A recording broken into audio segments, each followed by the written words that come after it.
Welcome back. It's Brian Devine, your online marketing consultant, and we're going to cover question number 9. This is one of my favorite questions, and it's about Twitter.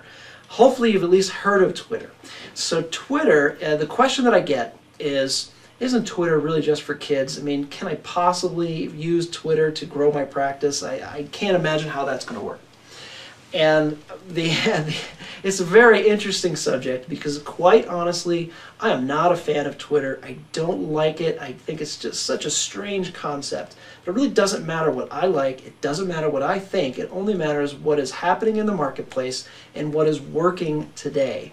So, with that in mind, yes, you need to use Twitter. Twitter can be extremely powerful in building your practice. The question is, how do you do that? Well, that's a conversation that would probably take hours.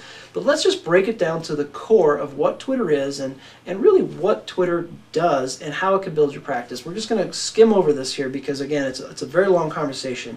But I want you to consider that Twitter is a way for you to contact many people at one time. So think of it as a text message. Instead of sending it to one person at a time, it's a text message that is sent to as many people as have decided to follow you on Twitter. And follow you means whenever they go to their account on Twitter, they're going to see what you've said. And you can put links in there. So again, we're talking about off-page search engine optimization. Those links, as far as their value, not nearly as high as some other things, but it's still worth putting a link in there every once in a while. So how do you start to use Twitter to build an orthodontic practice? It's an interesting situation because it really can be done. What I want you to think about is when you do any type of marketing, especially if you do postcard marketing, which we talked about in question number 7, is you're going to usually buy a list. And you have to pay a pretty fair amount of money to get that list. And hopefully it's a qualified list that's going to turn into some new patients for you. Well, with Twitter, all of the lists that are available, meaning people that are following other people, is what's called open source. So if you go to a website like Invisalign, let's say Invisalign has a Twitter account and they've got, I haven't checked lately, I'll see if I can't check before I send this video out to you, but let's say they have a following of 10,000 people, or any other website, but let's just say it's Invisalign, they've got 10,000 people following them. That list of people is available to you. So you can go to their website and then invite all 10,000 to be your friend of Twitter and basically follow you on Twitter. How do you do that?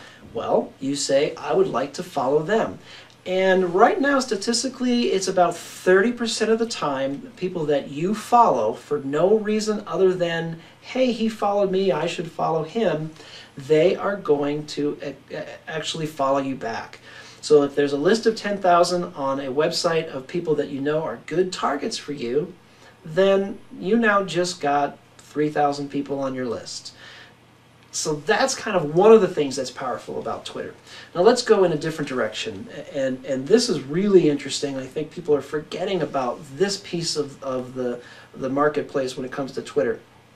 When you put something on your website, put something on your blog, and let's say it's a video, and it's compelling, or it's interesting, it's fun, whatever it is, if you put a little button below it or above it, next to it, somewhere on there that says, retweet this, it gives anybody who is on Twitter the ability to click that button, sign into their account, and say, hey, look at this video I found. It's called a retweet.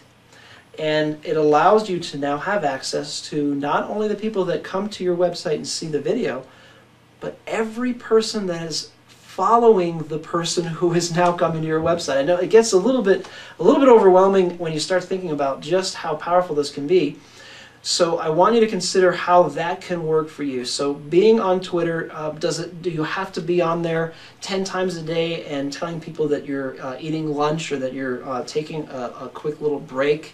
No. Is there value there? Not really. Now if you on a daily basis or multiple times, or have somebody on your team that can update Twitter every once in a while and say, here's what's going on in the practice, we're running this great event or this contest, and that's being updated, that can be very powerful. And you can even say, hey, I just read this article, I thought this was interesting. But remember, you've got 140 characters to say whatever it is you want to say, and that's including any links you might put in there. That gives you a little bit more information and background on Twitter and why, yes, you do want to get a Twitter account and figure out how to make it work for you. That's it for question number 9. And I look forward to talking with you a little bit more about question number 10. As always, feel free to go to brianjdevine.com, shoot me an email, give me a call, let me know what I can do to be of service. And you can always go to orthovideosnow.com and check out what we're doing over there. I look forward to the conversation, and we will see you on question number 10. Bye for now.